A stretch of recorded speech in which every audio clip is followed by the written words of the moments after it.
بسم اللہ الرحمن الرحیم۔ السلام علیکم ورحمۃ اللہ وبرکاتہ۔ بلا شبہ ماہ و سال، شب و روز اور وقت کے ایک ایک لمحے کا خالق اللہ رب العزت ہے، اور اللہ تعالیٰ نے کسی دن، مہینے یا گھڑی کو منحوس قرار نہیں دیا۔ در حقیقت ایسے توہمانہ خیالات غیر مسلم اقوام اور قبل از اسلام مشرکین کے ذریعے معاشرے میں داخل ہوئے۔ قمری تقویم کا دوسرا مہینہ صفر ہے۔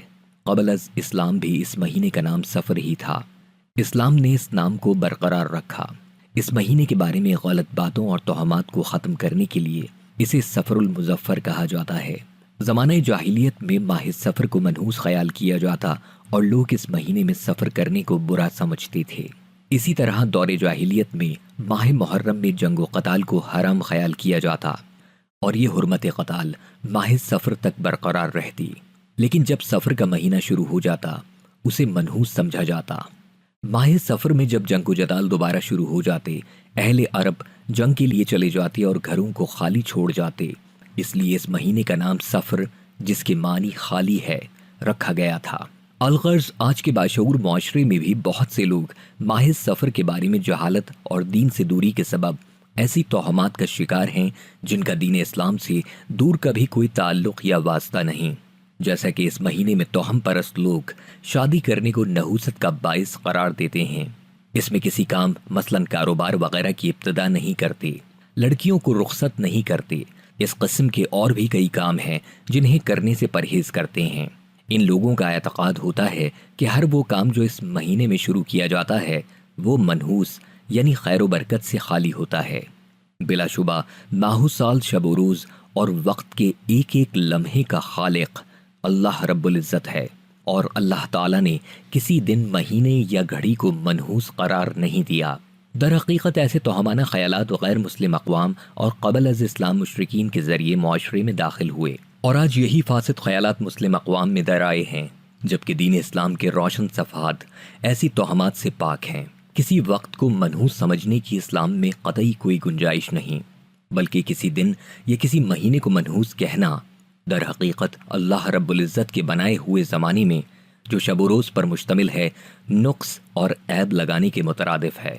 ارشاد باری تعالیٰ ہے کہ آدم کا بیٹا مجھے تکلیف دیتا ہے، وہ وقت یعنی دن، مہینے اور سال کو برا کہتا ہے، حالانکہ وقت یعنی زمانہ میں ہوں، بادشاہت میرے ہاتھ میں ہے، میں ہی دن اور رات کو بدلتا ہوں۔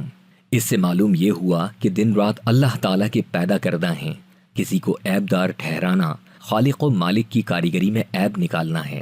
ایک حدیث میں رسول اللہ صلی اللہ علیہ وآلہ وسلم نے توکل کے بارے میں فرمایا، جان لو اگر لوگ اس بات پر جمع ہو جائیں کہ وہ تمہیں کچھ فائدہ پہنچائیں تو وہ کچھ فائدہ نہیں پہنچا سکتے مگر وہی جو اللہ نے تمہاری تقدیر میں لکھ دیا ہے، اور اگر لوگ اس بات پر جمع ہو جائیں کہ وہ تمہیں کچھ نقصان پہنچائیں تو وہ تمہیں کچھ نقصان نہیں پہنچا سکتے مگر وہی جو اللہ نے تم پر لکھ دیا ہے۔ سیدنا عبداللہ بن مسعود رضی اللہ تعالیٰ عنہ سے مروی ہے کہ رسول اللہ صلی اللہ علیہ وآلہ وسلم نے فرمایا، بدشگونی لینا شرک ہے، بدشگونی لینا شرک ہے، بدشگونی لینا شرک ہے۔ ایک دوسری حدیث میں رسول اکرم محمد صلی اللہ علیہ وآلہ وسلم نے ارشاد فرمایا، جو شخص بدشگونی کے ڈر کی وجہ سے اپنے کسی کام سے رک گیا، یقیناً اس نے شرک اصغر کا ارتکاب کیا۔ اس سے معلوم ہوا کہ بدشگونی یعنی کسی چیز کو منحوس خیال کرنا شریعت میں سختی سے ممنوع ہے، لہذا ماہ صفر کو منحوس خیال کرتے ہوئے اس مہینے میں شادیاں کرنے سے رکنا احادیث کے مطابق شرکیہ عمل ہے، جس سے ہر صورت میں اجتناب ضروری ہے۔ بعض خواتین و حضرات صفر المظفر کے آخری بدھ کو عید کی طرح خوشیاں مناتے ہیں، جس کی وجہ یہ بیان کی جاتی ہے کہ جناب نبی اکرم صلی اللہ علیہ وآلہ وسلم آخری بدھ میں صحت یاب ہوئے تھے اور سیر و تفریح کے لیے باہر تشریف لے گئے تھے، حالانکہ اس دعوے کی اصل نہ حدیث میں ہے اور نہ ہی تاریخ کی کتابوں میں موجود ہے۔ بر صغیر میں ماہ صفر کو 13 تیزی کا مہینہ بھی کہا جاتا ہے۔ ایسا کہنے والوں کا گمان یا خیال ہے کہ اس ماہ کے پہلے 13 دن بہت منحوس ہوتے ہیں، اور ان دنوں میں جادوگر، جنات اور بدروحیں کھلے عام آفات مچاتی ہیں اور کام بگاڑتی ہیں۔ ایک کہاوت یہ بھی بنائی گئی ہے کہ ان دنوں میں کوئی بیماری آ جائے تو وہ مریض مشکل سے بچتا ہے، یا اس ماہ میں لگنے والی بیماری مہلک یا شدید ثابت ہوتی ہے۔ جبکہ یہ سب باتیں عوام میں پھیلا دی گئی ہیں جو کہ محض توہمات اور گھڑی ہوئی باتیں ہیں، لغویات اور بدعات ہیں اور دین حنیف میں اضافہ ہیں۔ شریعت میں ان کا کوئی جواز نہیں۔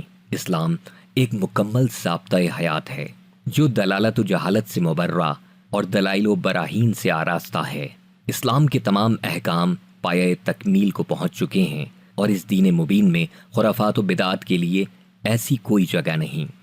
اب کوئی نام نہاد عالم دین، مفتی یا محدث ایسا نہیں جو اس دین مبین اور صاف و شفاف چشمے میں بدعات و خرافات کا زہر ملائے، لیکن افسوس ہے کہ شیطان اور اس کے پیروکاروں نے اس دین صافی کو دلالت و جہالت سے غلط ملت کرنے اور خرافات سے داغدار کرنے میں کوئی کسر نہیں چھوڑی۔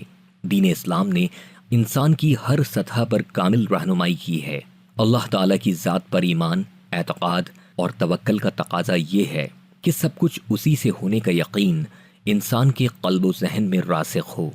کسی شے کے بارے میں بدفعالی، نحوست اور توہم پرستی کا نظریہ در حقیقت ایک غیر اسلامی سوچ اور اسلامی تعلیمات کے سراسر منافی عمل ہے۔